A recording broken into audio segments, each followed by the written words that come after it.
যখন ব্রিটিশরা হংকং এবং সিঙ্গাপুরে এসেছিল, তখন একজনও সে দেশের স্থানীয় ব্যক্তি তাদের সেনাবাহিনীতে যোগ দেয়নি।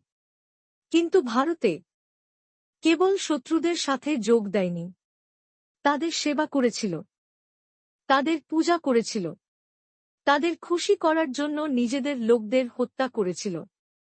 কিন্তু তারপরেও দেশ স্বাধীন হয়েছে। আজও যখন বাইরের শত্রু অনুপ্রবেশ করছে, তাদের আশ্রয় প্রশ্রয় নিজের দেশের মানুষরাই দিচ্ছেন।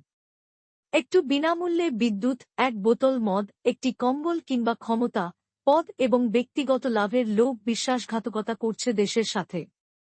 স্বাধীনতার মুক্তিযোদ্ধারা স্বাধীনতা এনে দিয়েছেন, সেই স্বাধীনতা রক্ষার জন্য আজ দেশের মানুষের উন্নত চরিত্র প্রয়োজন। ভারত মা আজ স্লোগান বা প্রতিবাদ নয়, নাগরিক চরিত্রের পূজা চান।